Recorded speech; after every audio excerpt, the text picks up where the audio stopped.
to see you, Doc. Yes, hello Dannielle, and hello to all my friends out there. It's really great being with you. I think there are 5.5 million, I think, today. 5.5 million. Or was that last week?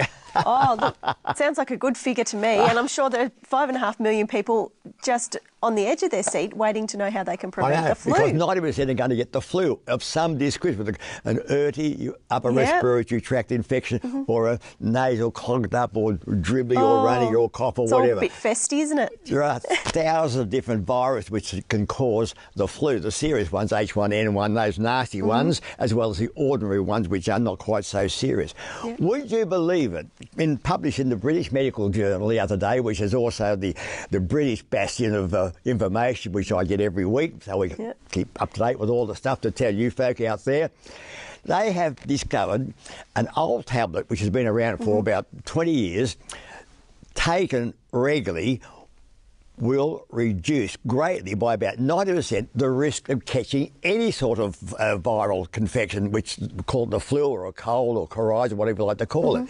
What kind of tablet would do this? I'm intrigued. Now, a few weeks ago we talked about Professor Barry Marshall, the guy who found the Helicobacter germ in the stomach, which causes, and this is treated, which causes ulcers, which can lead to cancer. We talked about that.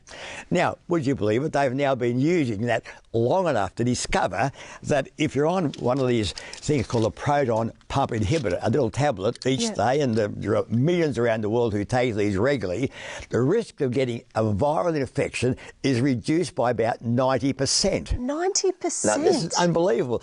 It's been around for 30 years, this thing. It's on the NHS in Australia and probably in most Western areas, and cheap. And just by taking that, it's harmless. It just reduces the acid production, and it also helps to kill the Helicobacter germ.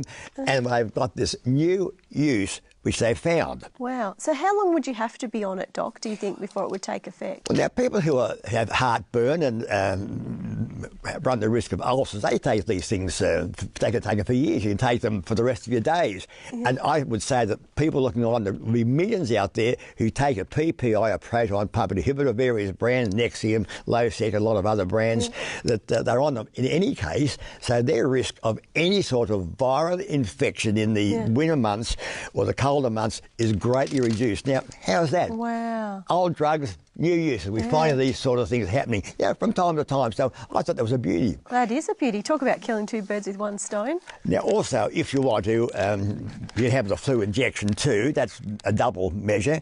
And America now suggests that the whole population should have the flu injection once a week, usually in late autumn. So there you are. Take your pick. All right, there you go. Some good alternatives there, Doc. Stay with us. We'll be right back after the break. Bye. Love you all.